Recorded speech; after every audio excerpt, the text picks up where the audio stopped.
ओम नमोर्यंताणं नमो सिद्धाणं नमो आर्याणं नमो वज्रायाणं नमो लये सवसाहुणं मंगलम भगवान वीरो मंगलम गौतमो गणी मंगलम कुंद कुंदार्यो जैन धर्मोस्तु मंगलम ओंकार बिंदु संयुक्तम नित्यं जायन्ति योगिनः कामदं मोक्षदं चैव ओंकाराय नमो नमः अहोपकार जिनवरनो कुंदनो ध्वनि दिव्यनो जीन कुंद ध्वनि आप्या अहो आ गुरु कहाननो तुझ ज्ञान ध्यान नो रंग अमया दर्श रहो ओ शिव पद तकत ज संग माता हाथ करो।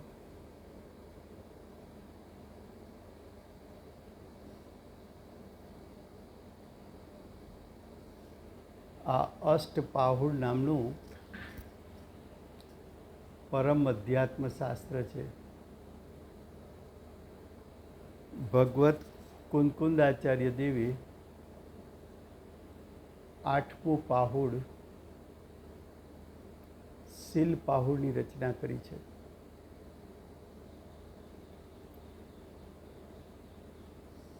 આચાર્ય ભગવાન આ અધિકાર મહાવીર ભગવાનને વંદન કરી महावीर भगवान ने नमस्कार करी मांगलिक में महावीर भगवान ने वंदन करी आ पाहुड़नी रचना करे छे। महावीर भगवान ने केम वंदन कर्या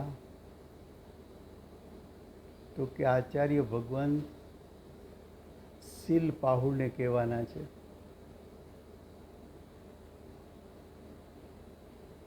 महावीर भगवान सीलना धारक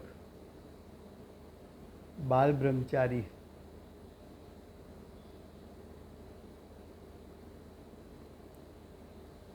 तो महावीर भगवान बाल ब्रह्मचारी हता।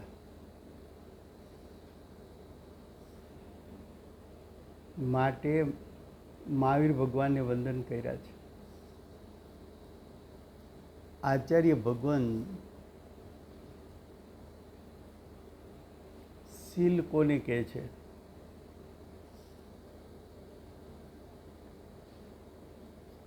तो कि निज भावरूप प्रकृति एटले स्वभाव,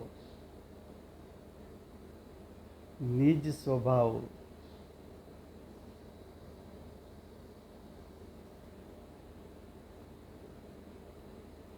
शुद्धात्मा अनादि थी अनंत काल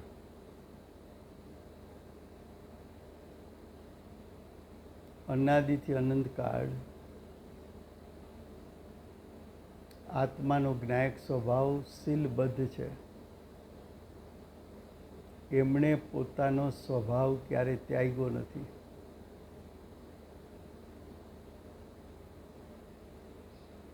पर्यायमां जे अब्रह्मचर्यनो भाव उत्पन्न थाय ए भाव ज्ञायक स्वभाव में क्यारे प्रवेशो नहीं।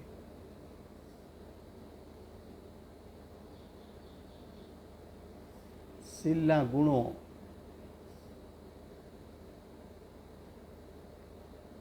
एटले के सील साथे सम्यक दर्शन आदि गुणों एने हूँ कहीश।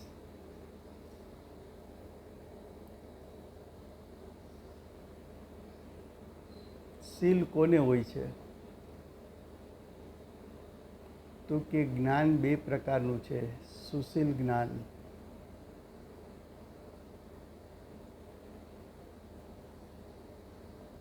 અને બીજું કુશીલ જ્ઞાન.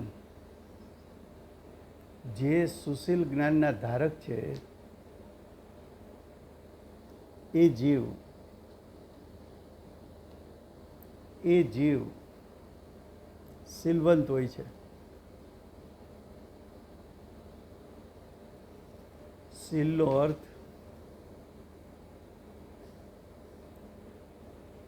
જ્ઞાન પણ કરે, શીલનો અર્થ આત્મ સ્વભાવ પણ એવો કરે, શીલનો અર્થ આત્માનું સ્વરૂપ એટલે કે સ્વસ્વભાવપણું. શીલ એક ગુણ છે, શીલ એક પ્રકૃતિ છે, શીલ એક સ્વભાવ છે.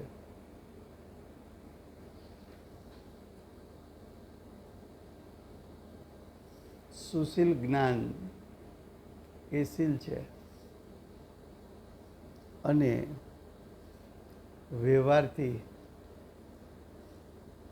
સ્વસ્ત્રી પરસ્ત્રીનો ત્યાગ કરે એને સુશીલ કહ્યા છે. એમને સુશીલ કહ્યા છે.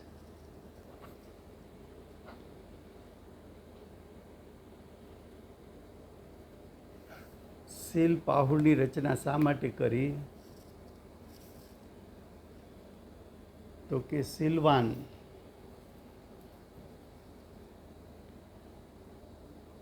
મુનિઓ હોય છે. આગલા અધિકારમાં લિંગ પાહુડ કહ્યું ત્યાં મુનિપણાના નામે કુક્રિયા કરનારા સાધુ એનું વર્ણન કર્યું હતું. એવા સાધુને મોક્ષ માર્ગ નથી, એનું ફળ મોક્ષ નથી. હવે આચાર્ય ભગવંત શીલવાન મુનિની વાત કરે છે. સમ્યક જ્ઞાન સહિત શીલ છે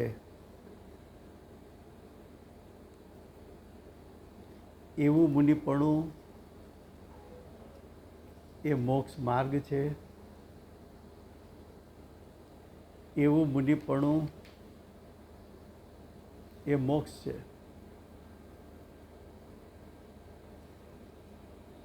આચાર્ય ભગવાન શીલનું સ્વરૂપ જે પ્રકારે જિનેન્દ્ર ભગવાને દર્શાવ્યું છે, જે પ્રકારે તીર્થંકર પરમાત્માએ બતાવ્યું છે, તે પ્રકારે શીલનું સ્વરૂપ કહેવાના છે.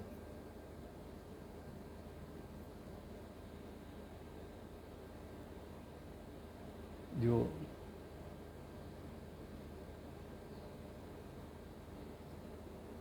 આઠમું પાહુડ શીલ પાહુડ.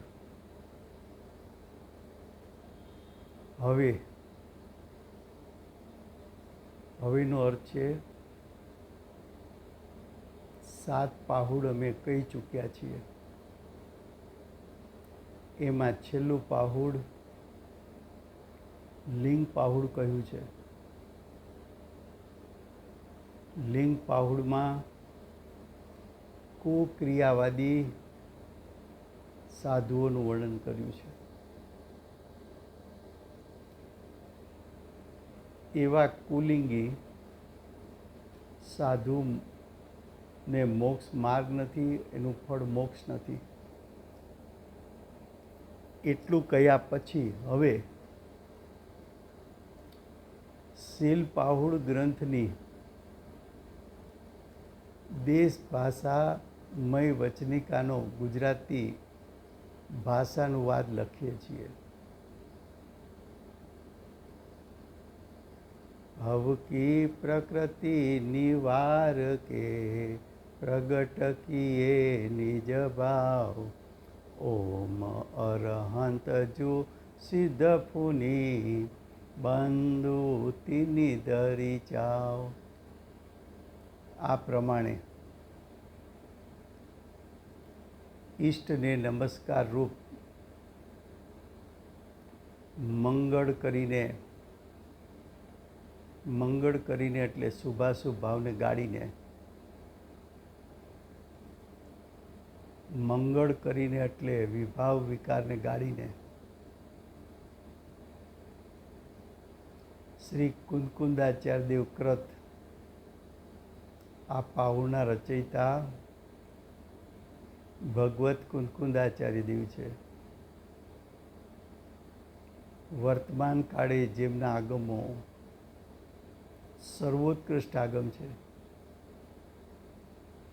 એમના આગમોમાં એવું નિમિત્તપણું છે, એ આગમોનું નિમિત્તપણ એવું સામર્થ્ય છે કે બીજા જીવોને સમ્યક દર્શન જ્ઞાન ચારિત્ર પ્રગટ કરાવી શકે. તો કે છે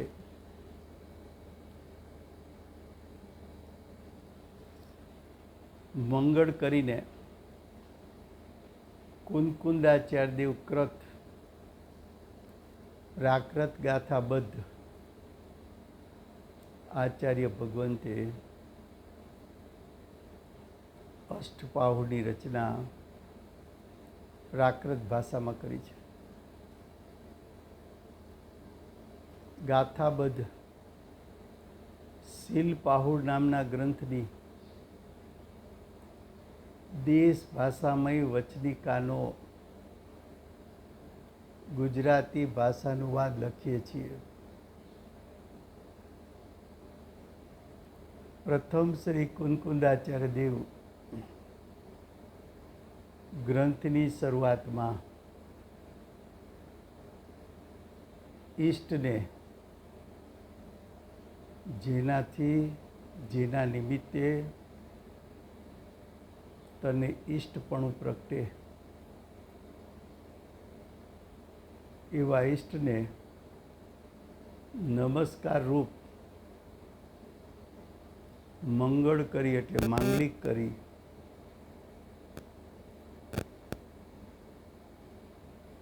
ગ્રંથ કરવાની પ્રતિજ્ઞા કરે છે.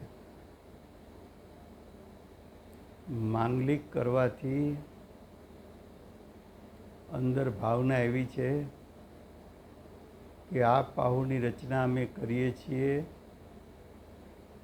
તે નિર્વિઘ્ને પૂર્ણ હો.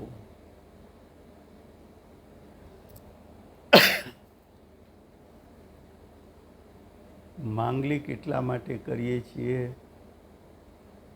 કે અમારામાં બાકી રહેલા કસાયો એ પણ શાંત પડે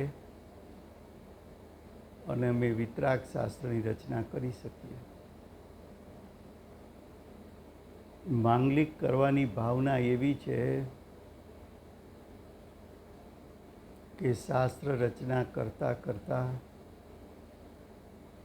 અમારો પુરુષાર્થ એવો વેગવંતો બને કે અમને પૂર્ણતાની પ્રાપ્તિ હો.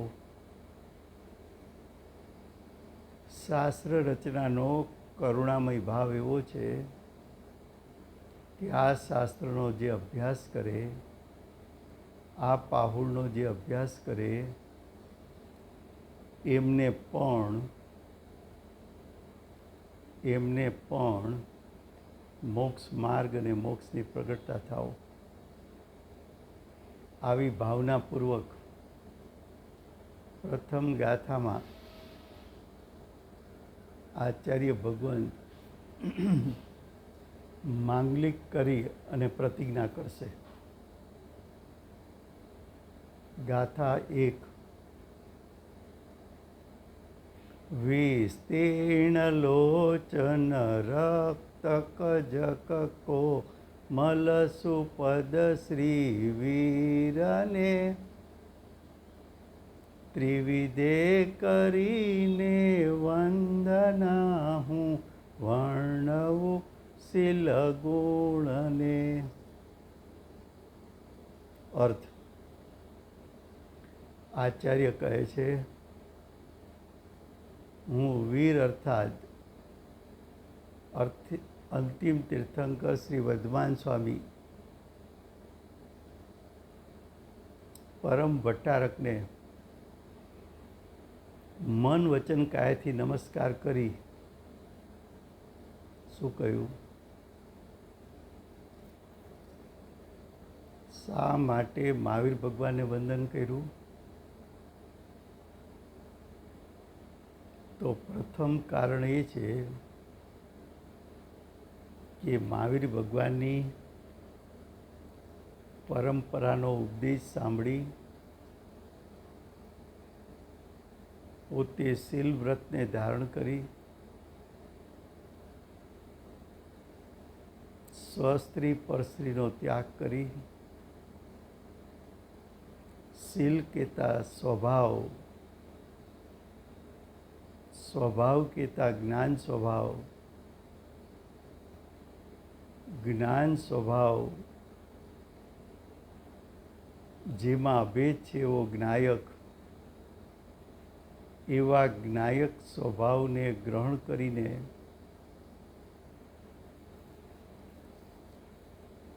જેમણે શીલ વ્રતને ધારણ કર્યું છે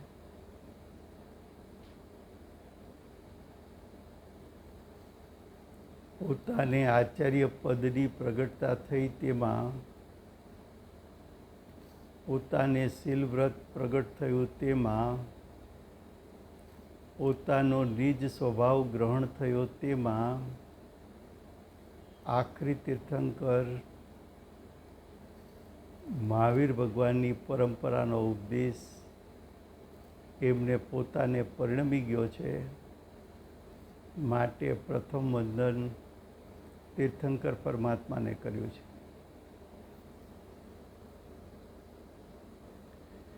બીજું કારણ આ પાહોળ શીલ વ્રત છે. શીલનો એક અર્થ થાય છે આત્મ સ્વભાવ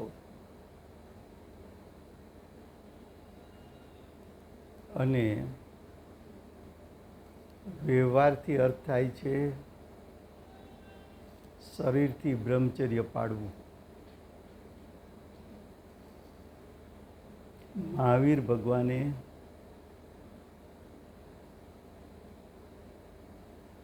શીલબદ્ધ જ્ઞાયક સ્વભાવને અંતરંગમાં ગ્રહણ કર્યો છે અને બહારમાં સ્વસ્ત્રી પરસ્ત્રીનો ત્યાગ વર્તે છે એવું એમનું આ જીવન બ્રહ્મચર્યના પાલક હોવાથી શીલ વ્રત શીલ પાહુળના રચયિતા હોવાથી પરંપરા એ તો રચયિતા એ જ છે. મૂળ સ્ત્રોત તો મહાવીર ભગવાનની વાણી છે. એવા મહાવીર ભગવાનને વંદન કરી મહાવીર ભગવાન ઈષ્ટ છે પોતા માટે, અન્ય જીવો માટે પણ ઈષ્ટ છે. એવા મહાવીર ભગવાનને વંદન કરી અમે એટલે કે ભગવત કુનકુદાચાર્ય દેવ શીલ અર્થાત નિજ ભાવરૂપ પ્રકૃતિ, નિજ ભાવરૂપ સ્વભાવ, તેના ગુણોને, તેની શુદ્ધતાને અથવા શીલ અને સમ્યક દર્શન આદિ ગુણો કહેતા સમ્યક દર્શન આદિ શુદ્ધતાને કહીશ.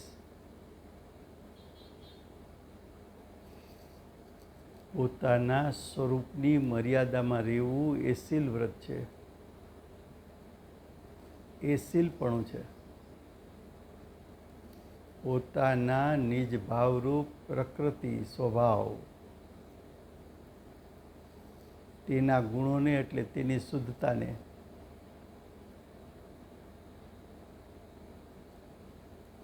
આચાર્ય ભગવાન કહેવાના છે.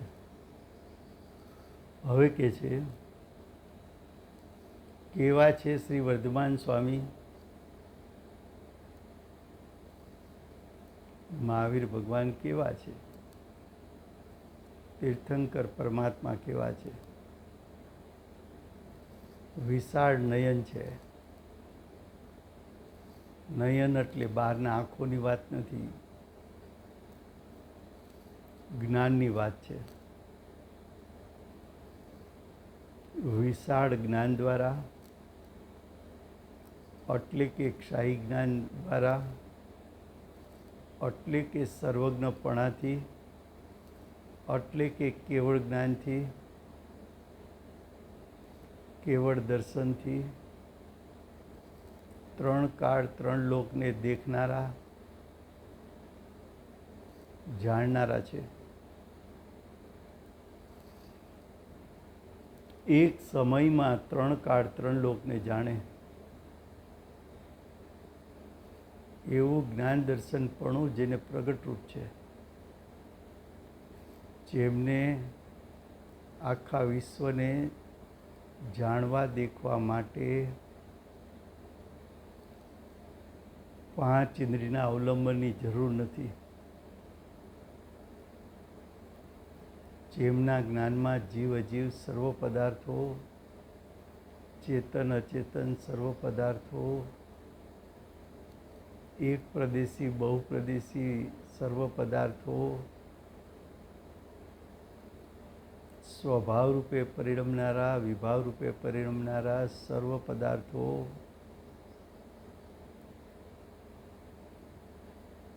એ સર્વ પદાર્થોને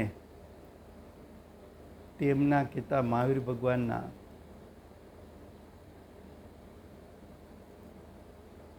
બાહ્યમાં એટલે લોકમાં પદાર્થોને દેખવાના નેત્રો, પદાર્થોને જાણવા દેખવાના નેત્રો એટલે કેવળ જ્ઞાન કેવળ દર્શન વિશાળ છે, વિસ્તીર્ણ છે. ત્રણ કાળ ત્રણ લોકમાં વ્યાપેલું જ્ઞાન, ત્રણ કાળ ત્રણ લોકમાં વ્યાપેલું દર્શન. વ્યાપેલું એટલે મહાવીર ભગવાનના અસંખ્યાત પ્રદેશમાં કેવળ જ્ઞાન કેવળ દર્શન પ્રગટ્યું છે. એ અસંખ્યાત પ્રદેશથી કેવળ જ્ઞાન કે કેવળ દર્શન બહાર જઈ શકતું નથી, પણ કેવળ જ્ઞાન કેવળ દર્શનનો એવો સ્વભાવ છે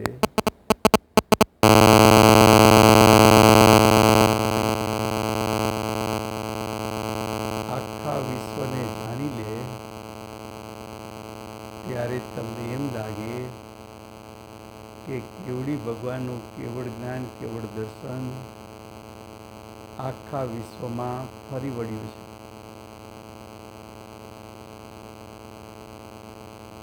જેમ લૌકિકમાં આખી સભા હોય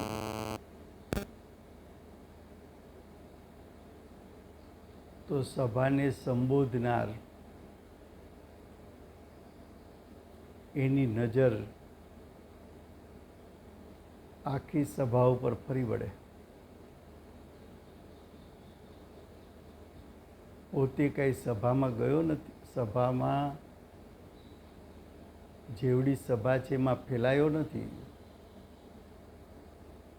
પણ આખી સભાને જાણી દેખી લીધી એટલે એમ કહેવાય કે અમારી નજર સભામાં ફરી વળી છે. એમ મહાવીર ભગવાનનું કેવળ જ્ઞાન કેવળ દર્શન ત્રણ કાળ ત્રણ લોકમાં ફરી વળ્યું છે, એટલું વિસ્તાર પામેલું છે. હવે કે છે એ કેવળ જ્ઞાન કેવળ દર્શન સુંદર છે. સુંદર છે એમ કેમ કહ્યું? તો કે એટલા માટે કહ્યું